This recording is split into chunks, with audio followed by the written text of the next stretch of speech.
Olá, digníssimos! Sejam extremamente bem-vindos ao canal Conservadores. Você se considera uma pessoa útil ou você é um inútil? Vamos ao vídeo. E para não perder o costume, né? Roda a vinheta.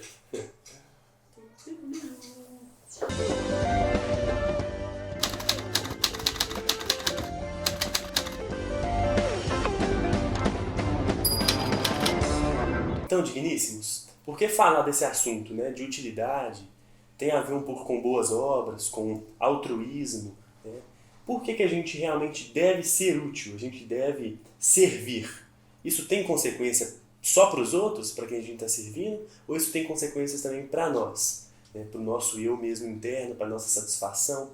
Essa satisfação advinda aí do servir, né? A gente realmente consegue perceber ela faz bem para nós como um todo?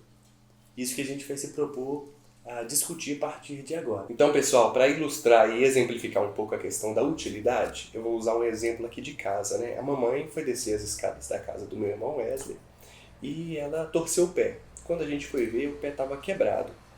E o que acontece? Um dia eu notei que ela estava lá deitada, né, com o pé para cima e triste. E eu perguntei se ela estava bem. Ela falou que estava triste. Perguntei por quê. Ela disse que ela estava se sentindo inútil. E eu fui refletir um pouco, né, sobre isso. Ela era responsável por todas as tarefas domésticas aqui de casa. E ela se viu impossibilitada de fazê-las, né, tendo que ficar somente deitada com o pé para cima. Então, além desse problema físico que ela enfrentou um problema gravíssimo, psicológico, em relação a esse sentimento de inutilidade. Ela se viu impossibilitada, mais uma vez, de fazer as coisas costumeiras, que ela costumava fazer. E isso é um problema muito grave, né? Quando a gente não serve, quando a gente se torna inútil, quando a gente não consegue cumprir o nosso papel, fazer as boas obras, né? Se tornar relevante, deixar um legado. E quando isso não acontece, o nosso sentimento é de frustração. Então, a gente pode dividir esse tema em dois extremos, basicamente. Um, que a gente pode ver, né, como exemplo, quando um filho serve a sua mãe, ele serve ali ajudando ela nas atividades domésticas, o sentimento que ele tem de utilidade, de ser útil naquele ambiente ali, que é a família, de fazer bem, aquilo que ele, inclusive, sente voltando para ele na hora, né? Como gratidão. Ver o semblante da mãe, né, de satisfação. E isso está voltado diretamente para a utilidade egoísta, né? O egoísmo útil, que é quando essa utilidade ela é voltada para si próprio. Isso, quando a gente, né, sente essa contrapartida do mundo, da pessoa que a gente está servindo, né? E outro ponto é mais transcendental, né? É algo extra, que foge da nossa racionalidade, que está mais ligado à questão de propósito, né? A questão de objetivo de vida. Por que eu nasci? Né? Por que eu estou aqui nesse mundo? O que eu tenho que fazer? E a gente passa, né, quando a gente percebe um pouco da necessidade da gente ser útil, sem estar ligado com essa primeira parte egoísta, que a gente acaba se encontrando muito no mundo e entendendo de fato por que a gente veio, né? E o que deve ser feito, né? E vamos entrar exclusivamente agora na Palavra de Deus. Mais precisamente no livro de Efésios, né? A carta que Paulo escreveu para a igreja de Éfeso na época. No capítulo 2, no versículo 8 e 9, basicamente diz assim: pela graça sois salvos, mediante a fé. E isso não vem de vós, é dom de Deus. Não é pelas obras, para que ninguém se glorie. Ou seja, existe a salvação mediante a graça, mediante a fé, e não é pelas obras, para que ninguém se glorie, porque a glória é exclusivamente do eterno Deus. Mas, no versículo 10, diz o seguinte, que fomos criados, fomos feitos por Deus para as boas obras, para que andássemos nela. Ou seja, a fé, ela vem acompanhada das boas obras.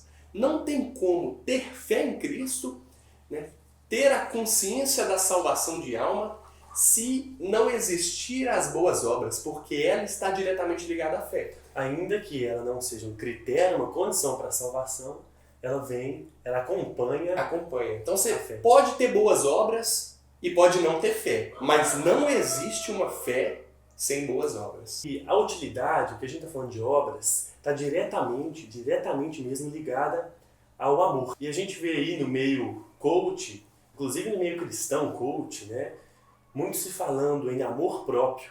Os movimentos aí, ponta de lança, né, os movimentos sociais, tratam muito de amor próprio, que o feminismo tem que odiar o homem, que a gente vive só para nós mesmos, eu só me importo comigo mesmo e com as minhas irmãs de causa, o movimento negro da mesma forma. Esses movimentos, eles têm muito esse sentimento que está imbuído, né, na nossa sociedade moderna agora, de amor próprio, de autossuficiência. E, na verdade, isso é falsíssimo, isso é uma falácia. E acaba sendo uma utilidade selecionada, né? Não é o amor para todos, onde Cristo diz amar a Deus sobre todas as coisas e o próximo como a ti mesmo. Não. Esse amor ele é seletivo, ama só alguns e outros, né, deixa para lá. Não é bem isso o intuito dessa utilidade. Ela tem que ser algo, nessa servidão, ela tem que ser generalizada. Isso. E quando a gente serve a nós mesmos, a gente não é completo. Isso é temporário, tem um sentimento de prazer que passa muito, né? Essa plenitude mesmo a gente só encontra quando exterioriza isso. E você citou agora o mandamento do amor, e no mesmo sentido, a Bíblia traz, né, lá no livro de João, no capítulo 13, amai-vos uns aos outros como eu vos amei. Então, qual que é o mandamento de Cristo para os discípulos nesse momento aí? É amar a si mesmo? Ame a si, tenha amor próprio. Não, ame um ao outro, né? E o que você falou também, amar o próximo como a ti mesmo. Então, Deus, ele traz pra gente, na figura do amor, a visão externa, da gente externalizar, de não ser egoísta, né? Dessa visão altruísta, né? De estar sempre terceirizando isso, exteriorizando esse amor para com o próximo, né? E ele não ressalta que é o amor próprio, que é muito falado aí no coach, né? Tem amor próprio. Não, tem amor para com os outros. Transcendental, eu gostei desse termo que foi utilizado no início do vídeo.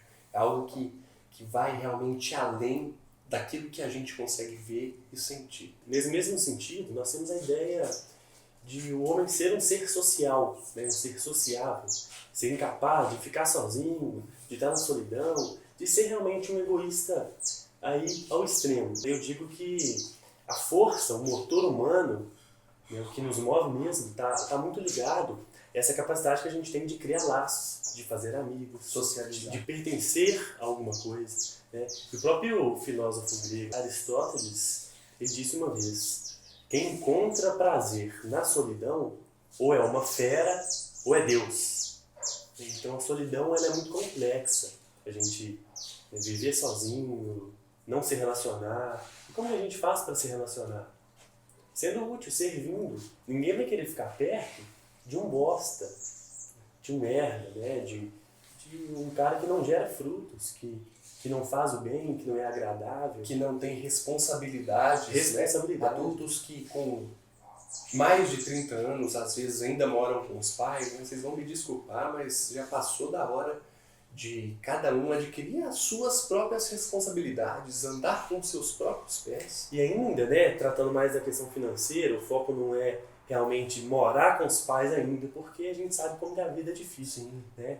Mas às vezes, pessoas que moram ainda com os pais sendo velhas E ainda não têm responsabilidade. Isso, e não ajuda em casa. Nem dentro de casa ajuda. Exatamente. Né? E tem as pessoas que o William falou, que na verdade tem medo da responsabilidade, medo de assumir a própria vida, assumir os próprios riscos, as consequências dos próprios atos. A gente pode ver até o caso daquele cara lá, estrangeiro, não sei nem de onde, que diz que se identifica com uma menina de 6 anos, com uma criança de 6 anos. Na verdade, é um cara que totalmente fraco, né? Que está fugindo das suas responsabilidades. É uma covardia, né? São covardes. A gente tem que encarar a nossa vida como algo que é nossa, que é pra nós, que se a gente não fizer nada, a gente não vai ser nada. Não vai ser nada, exatamente. Então esse sentimento de utilidade dentro desse contexto egoísta seria isso. Você tem que entender, temos que entender que essa utilidade é necessária para o nosso crescimento individual e, voltando para a questão transcendental, o nosso sentimento coletivo de realmente ajudar o próximo, fazer boas obras, ser útil para as outras pessoas, servir. E voltando mais uma vez na questão bíblica diretamente, mais precisamente no livro de Tiago, no capítulo 2 também, no versículo 26, ele diz: porque assim como o corpo sem o espírito está morto, assim também é a fé sem obras. A fé sem obras, ela é morta. E a gente vê até dentro do meio cristão, né? Às vezes alguém chega com fome e pede ali um cristão: eu estou com uma fome, me ajuda. E o cristão, né, cheio da unção ali, vai e fala: que Deus venha te abençoar e trazer comida para sua casa e te dar a vida eterna. Né? Meu pai é dono do ouro e da prata, então que ele venha te abençoar. Mas a pessoa está ali com dinheiro no bolso, não tem coragem de ir lá na padaria, comprar um pão, um biscoito que seja, e abençoar a vida daquela pessoa, matar a fome daquela pessoa. Então quando fala de boas obras, é isso. Deus quer que a gente ora, quer que, né, pede para Deus abençoar a pessoa, sim, mas a gente precisa de agir, e a gente tem que agir agora. Entendeu? Boas obras está diretamente ligado a isso. Você tem a oportunidade de ajudar alguém e se recusa a ajudar, você está sendo totalmente inútil para aquele propósito de Cristo para a sua vida e para a nossa vida. E, inclusive, com base no que você disse, o próprio agir de Deus, ele acontece aqui no mundo de uma forma física, material. Não é no piscar de olhos, apesar dele ter poder para fazer isso, né? Mas não é assim. Até onde eu sei, até onde a gente percebe, Deus age aqui no mundo de uma forma física, de uma forma material. Até mesmo os milagres que acontecem de formas grandiosas, eles têm explicações científicas, né? Vamos dizer assim, o olho não vai aparecer no seu rosto do nada. Vai existir ali todos os nervos, né, que vai se criando e vai gerar o olho. Entendeu? Então a forma de Deus abençoar aquela pessoa que está lhe pedindo, às vezes é você. Né? Não é simplesmente Deus te abençoe, é Deus te abençoe através de mim. É um exemplo. Instrumento, né? Somos instrumentos na mão do Senhor. Então, inclusive nas nossas orações, é bom a gente pedir exatamente isso, que possamos ser flechas e que Deus venha ser diretamente o arqueiro, né? Que Ele possa nos lançar para a gente poder fazer a obra dele, aquilo que Ele quer que a gente faça para a sociedade. Né? Mas tirando essa parte financeira, realmente de tirar alguma coisa, esse servir, muitas vezes, ele nem está ligado ao financeiro, a alguma coisa física, nem a um trabalho mesmo manual, às vezes. Ele está ligado à simpatia, a amor, à disposição. Né? E eu comparo essas coisas com uma chama, né? Com a chama de um fogo. Eu tenho o meu fogo, a minha chama aqui. E se eu chego para o William e eu dou um pouco do meu fogo para ele, eu não vou ficar com menos. Né? Então, quando a gente dá amor, e não um amor no sentido muito falacioso, tem que amar, é um amor verdadeiro, mas amor menos armas, amor sincero. Isso não é isso. Né? O amor verdadeiro mesmo, a caridade, né? ela se dá de uma forma que eu não fico com menos. Porque quando eu tenho 20 reais, eu dou 5 pro William, eu fico com 15 e ele com 5. Mas quando se trata de amor, quando se trata de carinho, de afeto, de disposição, né? Esse tipo de coisa que aproxima o relacionamento humano, não há um decréscimo em quem dá, em quem se disponibiliza. Pelo contrário, os dois passam a ter, né?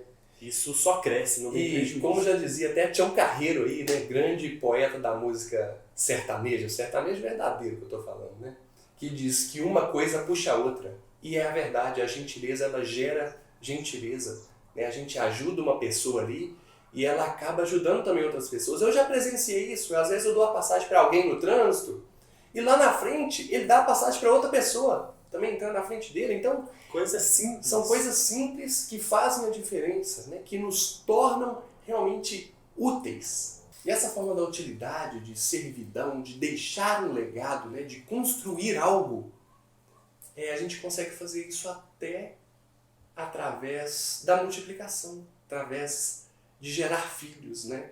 Através da da descendência, da prole. você acaba deixando o seu legado através de outra pessoa que vai continuar algo que você construiu. Então, isso também é muito profundo, né? Isso é um contexto de utilidade voltado para a multiplicação pessoal. É deixar raiz, deixar algo para o mundo na nossa ausência, né? Isso está diretamente ligado a essa utilidade.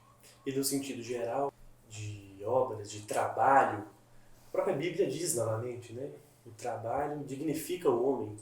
Então, isso traz bem-estar, traz um sentimento de pertencimento, apaga, na verdade, aquele sentimento ruim da inutilidade. Né? Porque se sentir inútil é horrível. É horrível. Mas então, a gente falou aqui que servir é bom, que traz, né, um sentimento de satisfação, de bem-estar. Se é tão bom servir, por que é tão difícil? Por que por que a humanidade em geral tem tanta dificuldade em ser altruísta, em servir, em ser útil? E aí que tá, aquela diferenciação que a gente fez no começo.